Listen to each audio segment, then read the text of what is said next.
So how do we learn? And why do some of us learn things more easily than others?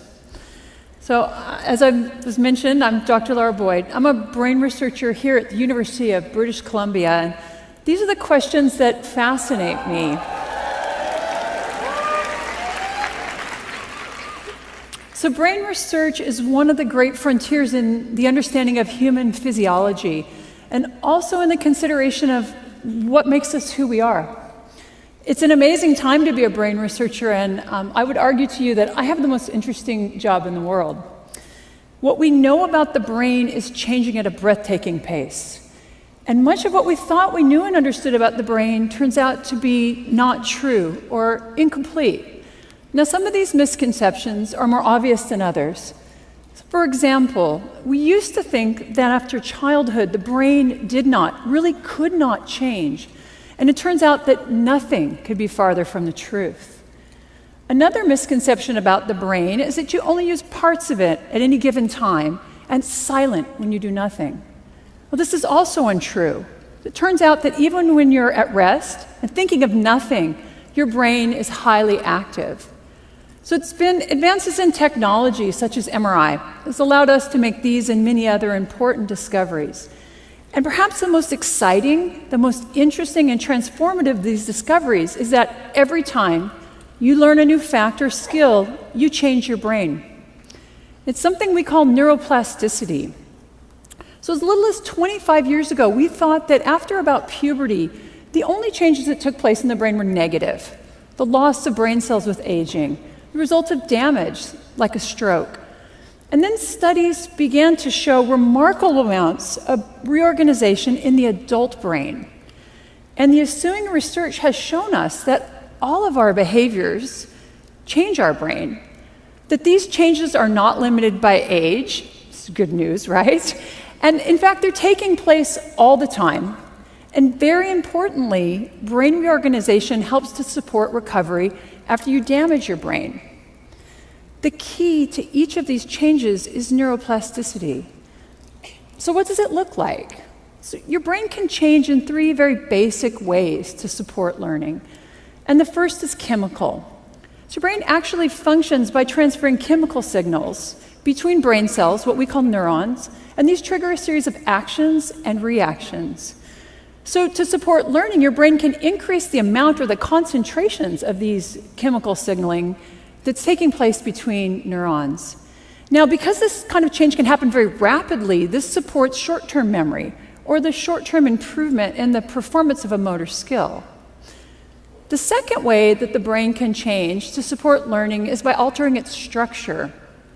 So during learning, the brain can change the connections between neurons.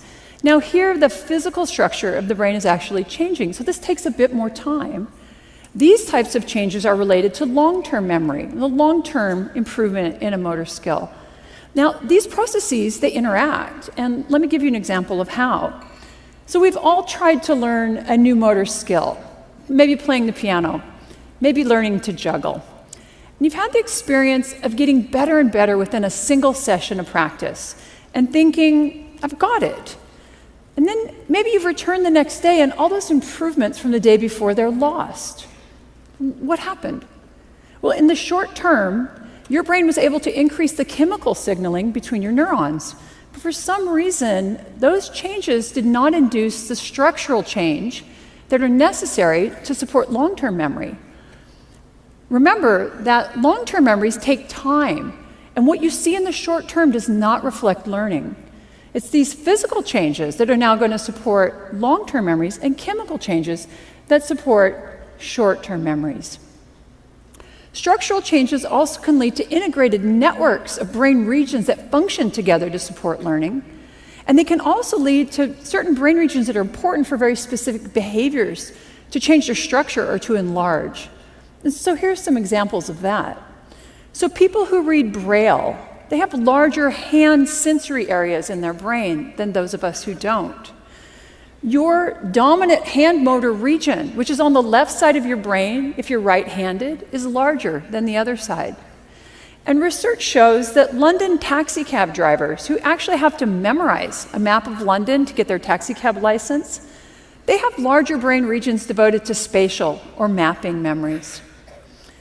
Now, the last way that your brain can change to support learning is by altering its function. As you use a brain region, it becomes more and more excitable and easy to use again. And as your brain has these areas that increase their excitability, the brain shifts how and when they're activated. With learning, we see that whole networks of brain activity are shifting and changing.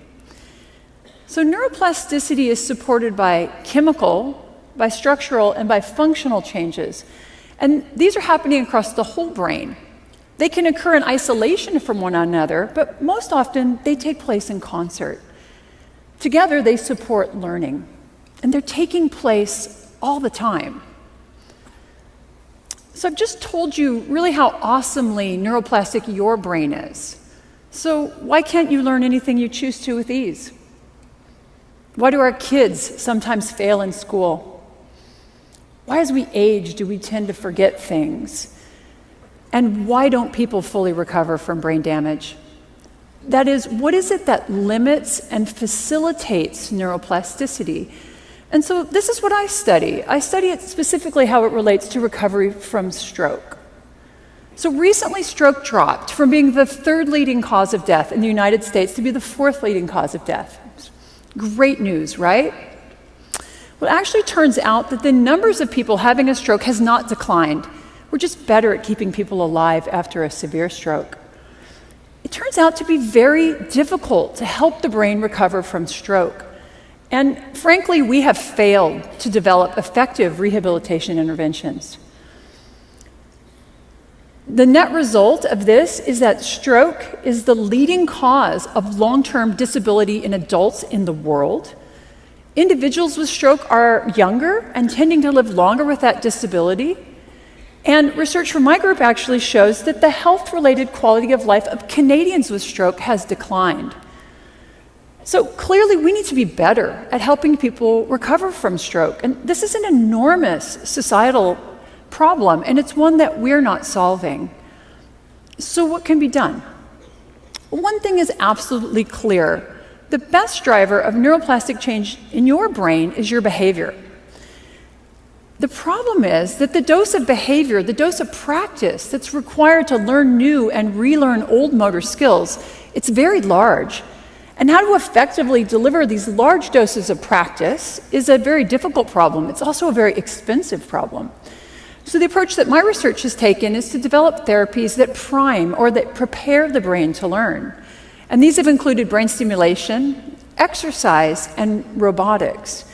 But through my research, I've realized that a major limitation to the development of therapies that speed recovery from stroke is that patterns of neuroplasticity are highly variable from person to person.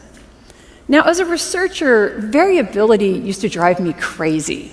It makes it very difficult to use statistics to test your data and your ideas. And because of this, medical intervention studies are specifically designed to minimize variability. But in my research, it's becoming really clear that the most important, the most informative data that we collect is showing this variability. So by studying the brain after stroke, we've learned a lot, and I think these lessons are very valuable in other areas. So the first lesson is that the primary driver of change in your brain is your behavior. So there's no neuroplasticity drug you can take. Nothing is more effective than practice at helping you learn, and the bottom line is you have to do the work. And in fact, my research has shown that increased difficulty, increased struggle, if you will, during practice actually leads to both more learning and greater structural change in the brain.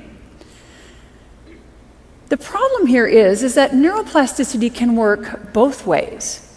It can be positive. You learn something new and you refined a motor skill. It also can be negative, though. You forgot something you once knew. You become addicted to drugs. Maybe you have chronic pain. So your brain is tremendously plastic, and it's being shaped both structurally and functionally by everything you do, but also by everything that you don't do. The second lesson we've learned about the brain is that there is no one-size-fits-all approach to learning. So there's no recipe for learning. Consider the popular belief that it takes 10,000 hours of practice to learn and to master a new motor skill. Now, I can assure you it is not quite that simple.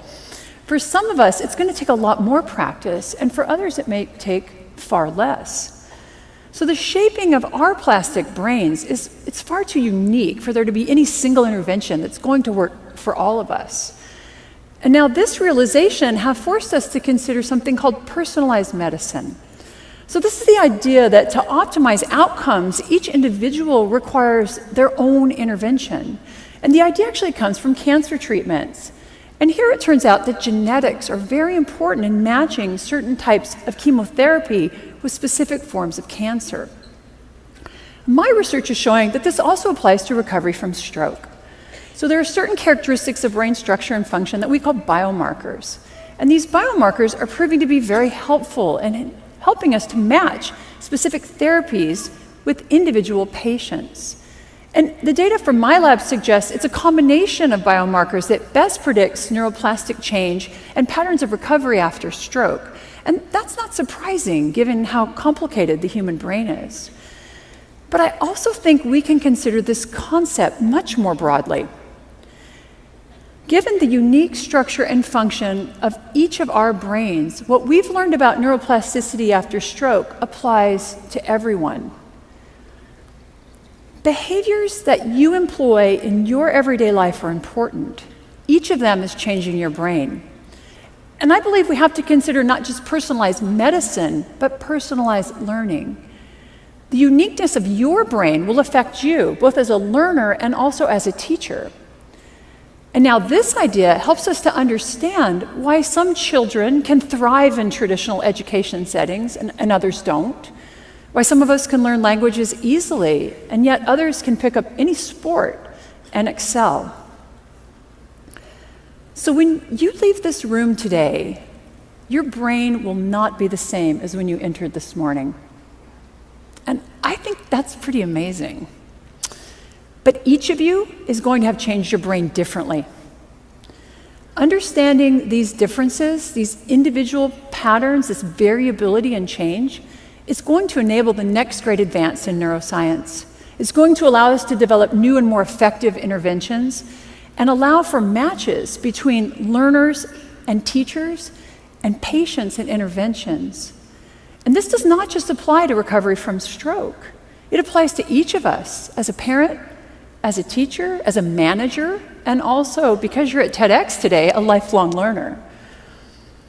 Study how and what you learn best. Repeat those behaviors that are healthy for your brain, and break those behaviors and habits that are not. Practice. Learning is about doing the work that your brain requires. So the best strategies are going to vary between individuals. You know what? They're even going to vary within individuals. So for you, learning music may come very easily, but learning to snowboard, much harder. I hope that you leave today with a new appreciation of how magnificent your brain is. You and your plastic brain are constantly being shaped by the world around you. Understand that everything you do, everything you encounter, and everything you experience is changing your brain. And that can be for better, but it can also be for worse. So when you leave today, go out and build the brain you want. Thank you very much.